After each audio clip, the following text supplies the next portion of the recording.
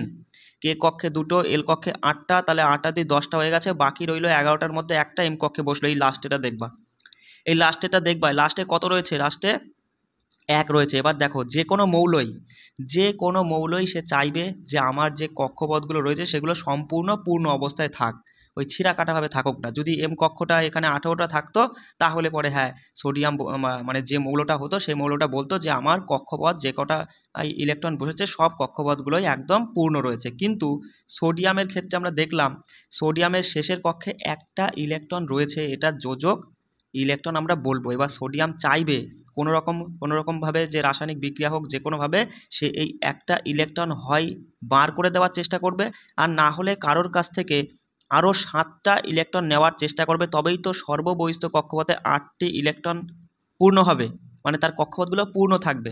তাহলে তুমি আমায় বলো বলো সোডিয়ামের ক্ষেত্রে কোনটা সুবিধা হবে, একটা ইলেকট্রন বার করে দেওয়া সুবিধা হবে না কারো কাছ থেকে 7টা নেওয়ার সুবিধা হবে? সঙ্গে সঙ্গে বলবা দাদা সোডিয়ামের একটা ইলেকট্রন বার করে দেওয়াটাই সুবিধা হবে। তাহলে এই যে কোনো মৌল সে যতগুলো ইলেকট্রন বর্জন করছে অথবা গ্রহণ করছে সেটাই তার যোজ্যতা। সোডিয়ামের যোজ্যতা কত? সঙ্গে সঙ্গে বলবা 1। চলো নেক্সট পয়েন্টটা বার করো, তুমি যে কোনো আর একটা মৌল ধরো, বলো কি ধরবা? অক্সিজেন ধরো। অক্সিজেনের বলো, অক্সিজেনের হচ্ছে পরমাণু মানে পারমাণবিক সংখ্যা কত? সঙ্গে সঙ্গে বলবা দাদা 8, মানে 8টি ইলেকট্রন রয়েছে। তো মানে কে এল এম পর্যন্তই যাও, 2টো আর এখানে 6টা। তার মানে দেখো অক্সিজেনের মানে অক্সিজেনের সবার বাইরের কক্ষপথে 6টি ইলেকট্রন রয়েছে। তাহলে অক্সিজেনের ক্ষেত্রে অক্সিজেনের কিন্তু এই কক্ষপথগুলো মানে পূর্ণ হয়নি, তাই না? তাহলে পূর্ণ না হলে পরে অক্সিজেন কি করবে? অক্সিজেন পূর্ণ করার চেষ্টা করবে, সে হয় 6টা ইলেকট্রন ছেড়ে দেবে, তাহলে পরেই কিন্তু তার দেখো প্রথম কক্ষটা পূর্ণ থেকেই যাচ্ছে, 2-এ 2 আছে, তাই না? যদি এল কক্ষে তো 8টা ইলেকট্রন ধরে, যদি 8-এ 8 থাকতো তাহলে কিন্তু বলতো যে হ্যাঁ আমার পূর্ণ আছে, তাহলে অক্সিজেন পূর্ণ করার চেষ্টা করবে, সে বলবে আমার হয় 6টা আমি কাউকে দিয়ে দেবো, নাহলে কারো কাছ থেকে আরও 2টো নেবো। তাহলে অক্সিজেনের ক্ষেত্রে কোনটা সুবিধা হবে? অক্সিজেনের কিন্তু কারো কাছ থেকে 2টো ইলেকট্রন নেওয়াটাই সুবিধা হবে 6টা ত্যাগ করার থেকে। এই 2টো নিক বা যে কটা নিক, যে কটা বর্জন করুক, সেইটাই হচ্ছে তার যোজ্যতা। তাহলে অক্সিজেনের যোজ্যতা 2। বিষয়টা তোমাকে কি আমি বোঝাতে পারলাম? দেখো এখানে কিন্তু সাইড দিয়ে সব যোজ্যতাগুলো দেওয়া আছে, ঠিক আছে? এবার দেখো যদি আমি হচ্ছে তোমার হচ্ছে কার্বনের কথা বলি, দেখো কার্বনের তো আমরা জানি যে কটি ইলেকট্রন? 6টি ইলেকট্রন রয়েছে। এবার কার্বনের ক্ষেত্রে দেখো প্রথম ঘরটা কিন্তু পূর্ণ হয়ে গেছে, 2-এ 2, পরের ঘরে কিন্তু 8-এর মধ্যে 4 রয়েছে, তাহলে বাকি হয় তাকে 4টে ছেড়ে দিতে হবে অথবা 4টে তাকে নিতে হবে, যে কোনো একটা করলেই হবে, কারণ দুক্ষেত্রেই তার সমান, যে কোনো একটা করলেই কিন্তু হয়ে যাবে। বিষয়টা বোঝা গেল? তাহলে তোমার কার্বনের ক্ষেত্রে যোজ্যতা কিন্তু 4। এইভাবেই তুমি যে কোনো মৌলের যোজ্যতা কিন্তু খুব সহজেই বার করতে পারবা। বিষয়টা বোঝাতে পারলাম তোমাদের? আর হচ্ছে এখান থেকে চলো, হ্যাঁ এবার দেখো, এবার একটা জিনিস দেখো, এই যেমন হচ্ছে তোমার হিলিয়ামের কথাটা আসি, দেখো হিলিয়ামের ক্ষেত্রে একটু লক্ষ্য করো বস। হিলিয়ামের ক্ষেত্রে দেখো হিলিয়ামের পারমাণবিক সংখ্যা 2, মানে এর 2টি ইলেকট্রন রয়েছে। তাহলে হিলিয়ামের হিলিয়ামের কি কেন্দ্রক রয়েছে। এবার এই কেন্দ্রকের চারপাশেই তো কক্ষপথ। এবার এই প্রথম কক্ষপথ যেটা কে কক্ষপথ, এখানে দেখো 2টো ইলেকট্রন সর্বোচ্চ ধরে, আর হিলিয়ামের ক্ষেত্রে 2-এ 2 রয়েছে, 2-এ 2, মানে প্রথম কক্ষপথটা একদম পূর্ণ রয়েছে। তার মানে এর কিন্তু রাসায়নিক বিক্রিয়া ঘটানোর কোনো প্রয়োজন নেই একে, মানে হিলিয়ামের ক্ষেত্রে কিন্তু কাউকে ইলেকট্রন দেওয়ারও নেই, কারো কাছ থেকে নেওয়ারও নেই। অর্থাৎ এই হিলিয়াম কিন্তু বিক্রিয়াটা খুব মানে অন্যান্য মৌলের সাথে বিক্রিয়া করে যৌগ কিন্তু তৈরি করবে না বললেই চলে, নিষ্ক্রিয় বলতে পারি। সেই জন্য আমরা বলি না হিলিয়াম, নিয়ন, আর্গন, ক্রিপ্টন, জেনন, রেডন এগুলো হচ্ছে নিষ্ক্রিয় গ্যাস, নোবেল গ্যাস, তাই না? যেমন তুমি নিয়নের ক্ষেত্রে দেখো, নিয়নের হচ্ছে 10 রয়েছে, তার মানে তুমি বলতে পারো দেখো নিয়নের ইলেকট্রন বিন্যাস করো না, ইলেকট্রন বিন্যাস করে বলে 2 8। তার মানে দেখো যে নিয়নের 2টো কক্ষপথ কাজে লাগিয়েছে, আর 2টো কক্ষপথে একদম ভরাট করে ফেলেছে, আর কোনো এক্সট্রা ইলেকট্রন তাকে বাইরে নেই, কারো কাছে দেওয়ারও নেই, কারো কাছ থেকে নেওয়ারও নেই। সেই জন্য কিন্তু কিন্তু কারোর সাথে সেরকম একটা বিক্রিয়া করবে না নিয়ন। সেই জন্য নিয়নও একটা নিষ্ক্রিয় গ্যাস, অর্থাৎ যাদের যোজ্যতা 0 তারাই হচ্ছে নিষ্ক্রিয় গ্যাস। আর্গনের ক্ষেত্রেও দেখবা যোজ্যতা 0 আসবে। বিষয়টা তোমাকে বোঝাতে পারলাম তাহলে? আচ্ছা, হ্যাঁ, তাহলে এখান থেকে তুমি কিন্তু ছকটা মোটামুটি সবই পারবে, পারমাণবিক সংখ্যাগুলো মুখস্থ করে নিবা, তাহলে পরেই তুমি যোজ্যতা, ইলেকট্রন বিন্যাস, ইলেকট্রন সংখ্যা, প্রোটন সংখ্যা বার করতে পারবে। এবার নিউট্রন সংখ্যাটা আমরা কী করে বার করব সেই বিষয়টা নিয়ে চলো একটু আলোচনা করি। দেখো দেখো সবার প্রথমে এখানে বলছে দাদা পারমাণবিক সংখ্যা ও ভর সংখ্যা, কিচ্ছু না, কোনো পরমাণুর মধ্যে মোট যতগুলো প্রোটন সংখ্যা থাকে সেটাই তার পারমাণবিক সংখ্যা, অর্থাৎ পরমাণু ক্রমাঙ্ক। কি বললাম? কোনো পরমাণুর মধ্যে মোট যতগুলো প্রোটন সংখ্যা থাকে সেটাই হচ্ছে তার পারমাণবিক সংখ্যা, অর্থাৎ পরমাণু ক্রমাঙ্ক, যাকে জেড চিহ্ন দ্বারা প্রকাশ করা হয়ে থাকে। বোঝা গেল? ভর সংখ্যা দেখো, ভর সংখ্যা মানে হচ্ছে কি, ভর সংখ্যা মানে হচ্ছে কোনো পরমাণুর মধ্যে এই যে মাঝখানে তোমার কি থাকে, মাঝখানে থাকে প্রোটন আর নিউট্রন থাকে, তাই না? আমরা দেখলাম বিজ্ঞানী যে স্যাডউইক, তিনি তো নিউট্রন আবিষ্কার করার পরে বললো যে কেন্দ্রক বা নিউক্লিয়াস, এই নিউক্লিয়াসের মধ্যে কি থাকে, প্রোটন আর নিউট্রন থাকে। এই যেখানে নিউট্রন আর প্রোটন এক জায়গায় থাকে তাকে নিউক্লিয়াস না বলে তিনি আবার বলছেন নিউক্লিয়ন বলা হয়। এখানেই কিন্তু প্রোটন আর নিউট্রন রয়েছে, আর বাইরে বিভিন্ন কক্ষপথ রয়েছে, সেই কক্ষপথগুলো দিয়ে ইলেকট্রনগুলো ঘোরাফেরা, মানে সেই নির্দিষ্ট কক্ষপথে ইলেকট্রনগুলো রয়েছে, তাই না? এবার দেখো, এবার ওই ভর সংখ্যা বার করতে গেলে যে কোনো একটা পরমাণুর যে ভর সংখ্যা তুমি বার করবা, কি করবা, ওই মানে ওই পরমাণুটা বা ওই মৌলটার যতগুলো প্রোটন রয়েছে আর যতগুলো নিউট্রন রয়েছে তাদের যোগ করলে পরেই ভর সংখ্যা বেরিয়ে যায়। মোদ্দা কথা কিছুই না দাদা, ভর সংখ্যা বার করতে গেলে আমাদের হচ্ছে পারমাণবিক সংখ্যা বা প্রোটন সংখ্যা অথবা নিউট্রন সংখ্যা, এই দুটো যোগ করতে হবে। যোগ করলে পরেই আমরা হচ্ছে ভর সংখ্যা পেয়ে যাবো। বোঝাতে পারলাম? আবার বলছি, ভর সংখ্যা বার করতে গেলে কি করবা, প্রোটন সংখ্যা নিউট্রন সংখ্যা যোগ করে ছেড়ে দিবা, ব্যাস তাহলেই হচ্ছে ভর সংখ্যা বেরিয়ে যাবে। ধরো আমি বললাম হচ্ছে এখানে দেখো এই যে মৌলের চিহ্ন, ধরো Na সোডিয়ামের হচ্ছে পারমাণবিক সংখ্যা তুমি তো জানো 11। এবার তোমাকে যদি নিউট্রন সংখ্যা বার করতে বলে তাহলে নিশ্চয়ই ভর সংখ্যা দেওয়া থাকবে, অথবা যদি ভর সংখ্যা বার করতে বলে তাহলে নিশ্চয়ই নিউট্রন সংখ্যা দেওয়া থাকবে। ঠিক আছে, ধরো ভর সংখ্যায় দিয়ে দিয়েছে 23, তাহলে বলে দিল যে সোডিয়ামের নিউট্রন সংখ্যা কত, সঙ্গে সঙ্গে বলবা ভর সংখ্যা থেকে পারমাণবিক সংখ্যা অর্থাৎ প্রোটন সংখ্যা বাদ দিলে পরেই বিয়োগ করলে যেটা পাবো সেটাই হচ্ছে কি নিউট্রন সংখ্যা হয়ে যাবে। ঠিক আছে, এবার আমি অথবা যদি আমি এটাও যদি বলি যে সোডিয়ামের পারমাণবিক সংখ্যা 11 এবং নিউট্রন সংখ্যা 12, তাহলে ভর সংখ্যা কত হবে, সঙ্গে সঙ্গে তুমি যোগ করে বলে দিবা যে হচ্ছে 11 আর 12 যোগ করলে দাদা কত হয়, 23 হয়। বিষয়টা বোঝা গেলে কিছু না, একদম হালুয়া, তাই না? চলো, আচ্ছা এবার দেখো আমরা এই ইলেকট্রন বিন্যাসগুলো দেখলাম না, যেটা আমি একটা যে বলতে চাইছিলাম, দেখো আমরা যেমন এই সোডিয়াম এর ওপরে প্লাস চিহ্ন থাকে, অক্সিজেনের ওপরে মাইনাস চিহ্ন থাকে, এগুলো বিশেষ করে আমরা ওই যে ধাতু অধাতু ওই অধ্যায়টা দশম শ্রেণী ওই অধ্যায়ে যখন করবো না, তখন বিষয়টা বুঝবো এই প্লাস চিহ্ন মাইনাস চিহ্ন কী করে আসে। দেখো যেহেতু আমি এই পরমাণুর এই টপিকটা করাচ্ছি, ইলেকট্রন মানে যোজ্যতা বার করার সিস্টেমটা, তার জন্য আমি এখানে একটু ছোট্ট করে বুঝিয়ে দিচ্ছি। দেখো যেমন সোডিয়ামের মাথায় তুমি অনেক সময় দেখেছো দাদা প্লাস চিহ্ন থাকে, কিন্তু এটা কোথা থেকে কীভাবে হয় ভালো করে বোঝো। যেমন সোডিয়াম এই তো কেন্দ্রক, দেখো আমি একটু বড় করে লেখার চেষ্টা করি, এই হচ্ছে কেন্দ্রক, এটা কেন্দ্রক। আর সোডিয়ামের কেন্দ্রকের মধ্যে কী রয়েছে দাদা, প্রোটন সংখ্যা রয়েছে ধনাত্মক আয়ন, যেখানে 11টা প্রোটন সংখ্যা অর্থাৎ ধনাত্মক আয়ন রয়েছে, সাথে নিউটনও রয়েছে, থাক নিউটনটা আমি আর লিখলাম না। আর বাইরের এই কক্ষপথ, বাইরে এগুলো হচ্ছে কক্ষপথ, প্রথম কক্ষপথে দুটো ইলেকট্রনগুলো কিন্তু মাইনাস, পরের কক্ষপথে দাদা 8টা, 1টা 2টো 3টে 4টে 5টা 6টা 7টা 8টা ইলেকট্রন আছে, এগুলো সবই কিন্তু মাইনাস, ঠিক আছে, নেগেটিভ আয়ন। তাহলে 8 আর 2 10টা হয়ে গেল। আর একটা কক্ষপথ থাকবে যেখানে একটা মাত্র ইলেকট্রন থাকবে, যেটা হচ্ছে কি করবে, সোডিয়াম চাইবে যে আমি এই ইলেকট্রনটাকে ত্যাগ করব, কারণ 7টায় আমরা তো জানি যে সবার শেষের কক্ষপথে 8টা ইলেকট্রনের বেশি থাকতে পারে না, তাহলে সে সোডিয়াম চাইবে যে এই ইলেকট্রন তাকে ত্যাগ করে দেওয়ার চেষ্টা করবে, কারণ 7টা নেওয়া কঠিন হয়ে যাবে সোডিয়ামের ক্ষেত্রে, তাই একটা ছেড়ে দেবে। যখনই সোডিয়াম এই একটা ইলেকট্রন ছেড়ে দেবে, তাই না, যোজ্যতা তো এক, তুমি তো জানোই, একটা ইলেকট্রন ছেড়ে দেবে, তখন আমায় তুমি বলো প্রোটন সংখ্যা কত ছিল। প্রোটন সংখ্যা তোমার 11ই ছিল, 11টাই তো প্লাস ছিল। আর ইলেকট্রন সংখ্যা বর্তমানে তাহলে কত হলো, যখন একটা ছেড়ে দিল তাহলে ইলেকট্রন কিন্তু কমে গেল, 2 আর 8 টোটালে 10টা কিন্তু ইলেকট্রন, অর্থাৎ মাইনাস চিহ্ন আর কি 10টা রইল। তাহলে তুমি সিম্পল হয়ে বোঝো, তো এই প্লাস চিহ্ন আর মাইনাস চিহ্নের মধ্যে কে জিতলো, সঙ্গে সঙ্গে বলবো দাদা প্লাস চিহ্ন 11টা আছে, মাইনাস চিহ্ন 10টা আছে, তাহলে প্লাস জিতে গেছে, অর্থাৎ সেই কারণেই সোডিয়ামের মাথার উপরে প্লাস চিহ্ন দেওয়া থাকে। আর আমরা পড়ে নিয়েছি ধাতুগুলো সবসময় পজিটিভ আয়ন দেয় আর অধাতুগুলো নেগেটিভ আয়ন দেয়। অক্সিজেনের ক্ষেত্রেও তুমি দেখার চেষ্টা করো, এই হচ্ছে অক্সিজেনের পরমাণু কেন্দ্রক বা হচ্ছে নিউক্লিয়াস, যেখানে হচ্ছে তোমার হচ্ছে পরমাণুর মানে অক্সিজেনের পারমাণবিক সংখ্যা কত বলো, অক্সিজেনের হচ্ছে কত 8, তাই তো, মানে 8টা প্রোটন থাকে এবং সাইডে যে কক্ষপথগুলো রয়েছে সেখানেও 8টা। দেখো এখানে প্রথম কক্ষপথে 2টো ইলেকট্রন, পরের কক্ষপথে 1টা 2টো 3টে 4টে 5টা 6টা ইলেকট্রন রয়েছে। এবার অক্সিজেন চাইবে যে আমি হয় আমার কক্ষপথগুলো আমি পূর্ণ রাখার চেষ্টা করব, ঠিক আছে, সেই জন্য অক্সিজেন চাইবে হয় 6টা ইলেকট্রন বার করে দেওয়ার চেষ্টা করবে, নাহলে আরও 2টো ইলেকট্রন এই কক্ষপথে ভরে দিয়ে এই কক্ষপথগুলো পূর্ণ করার চেষ্টা করবে। সেই জন্য সোডিয়াম কি করবে, 6টা বার করার থেকে তাকে 2টো নেওয়া ভালো, তাহলে 2টো ইলেকট্রন মাইনাস 2টো সে নিচ্ছে, তাহলে টোটালে তার কতগুলো মাইনাস হয়ে যাচ্ছে, মানে ইলেকট্রন হয়ে যাচ্ছে, দেখো তার সঙ্গে সঙ্গে বলবা 10টা ইলেকট্রন কিন্তু তার হয়ে যাচ্ছে। তাহলে পরমাণু তো প্রোটন তো তার 8টাই ছিল, তাই না, ইলেকট্রন কিন্তু 10টা হয়ে যাচ্ছে, তাহলে কে জিতছে, মাইনাস জিতছে, অর্থাৎ সেই কারণেই কিন্তু এখানে -2 মাইনাস মানে 2 মাইনাস এরকম লেখা থাকবে দেখবো মাথায়, সেগুলো আমরা আয়নের ক্ষেত্রে আমরা দেখে নেবো, অসুবিধা আমি একটু হালকা করে বলার চেষ্টা করলাম। তাহলে তুমি পারমাণবিক সংখ্যা পরমাণু ক্রমাঙ্ক বুঝে গেছো। দেখো যতটা এখানে আমি চেষ্টা করছি বুঝিয়ে দেওয়ার লাইন বাই লাইন ধরে, এরপরেও কিন্তু তোমাদের আমি ছবি সহ ভালো করে বুঝিয়ে দেবো, ঠিক আছে, 2বার করে আমরা বুঝবো আর একবার কিন্তু আমরা এমসিকিউ করবো। এবার দেখো সমস্থনিক বা আইসোটোপ, এই সমস্থনিক বা আইসোটোপ বিষয়টা কি, আইসোটোপ পতে মাথায় রাখবা, লাস্টের মানে অক্ষর দিয়ে মাথায় রাখবা পতে যে সকল মৌলের পারমাণবিক সংখ্যাগুলো সমান কিন্তু ভর সংখ্যাগুলো আলাদা তাদেরকে আমরা আইসোটোপ বলবো। যেমন হাইড্রোজেনের 3টি আইসোটোপ রয়েছে, কি কি মাথায় রাখবা, হাইড্রোজেনের কয়টি, 3টি আইসোটোপ রয়েছে, প্রোটিয়াম ডয়টেরিয়াম ট্রিটিয়াম। প্রোটিয়ামকে সাধারণ হাইড্রোজেন বলে, ডয়টেরিয়ামকে ভারী হাইড্রোজেন বলে, ট্রিটিয়ামকে অতি ভারী হাইড্রোজেন বলে।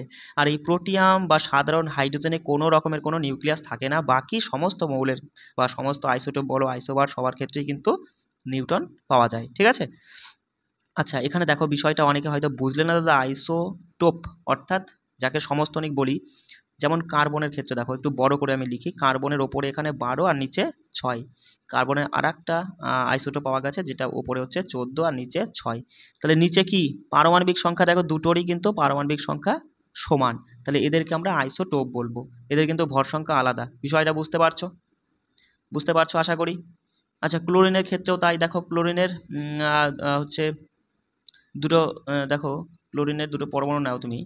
উপরে আছে একটা 35 আর হচ্ছে নিচে কত থাকে বলো তো? নিচে হচ্ছে থাকে তোমার 17। আর একটা রয়েছে ওপরে হচ্ছে 37 আর নিচে 17। দেখো এদেরও কিন্তু পারমাণবিক সংখ্যা অর্থাৎ প্রোটন সংখ্যা সমান, কিন্তু ভর সংখ্যা আলাদা। এরাও কিন্তু আইসো টোপের উদাহরণ। ঠিক আছে। আর এখানে এই তথ্যটা একটু মাথায় রেখো, ক্যালকুলেশন করতে হবে না, যে ক্লোরিনের দুইটি সমস্থনিকের অনুপাত হচ্ছে 3:1। ঠিক আছে, এটা মাথায় রাখবা। আর চলে আসি, এখানে তেমন কিছু নেই। হ্যাঁ, এইটা গুরুত্বপূর্ণ। দেখো এই আইসোটোপগুলোর ব্যবহার মাথায় রাখবা, যে পারমাণবিক চুল্লিতে ইউরেনিয়ামের একটি সমস্থনিক জ্বালানি হিসাবে ব্যবহৃত হয়, যার নাম হচ্ছে U235। ঠিক আছে। ক্যান্সার রোগের চিকিৎসায় কোবাল্টের একটি সমস্থনিক ব্যবহৃত হয়, সেটা হচ্ছে কোবাল্ট-60। আর আয়োডিন মানে গলগণ্ড রোগের চিকিৎসায় আয়োডিনের একটি সমস্থনিক ব্যবহৃত হয়, যেটা আয়োডিন 131। ঠিক আছে, এই তিনটে কিন্তু পড়ে নিবা। চলে আসি আইসো বার। দেখো আইসো বার বিষয়টা কি? বার, এই যে লাস্টের শব্দ দিয়ে মাথায় রাখবা, বার রতে ভর ভর ভর। যে সকল মৌলের ভর সংখ্যাগুলো সমান কিন্তু পারমাণবিক সংখ্যা বা প্রোটন সংখ্যা আলাদা, তাদেরকে আমরা আইসো বার বলবো। কি বললাম? ভর সংখ্যা সমান। যেমন দাদা উদাহরণ দাও তো।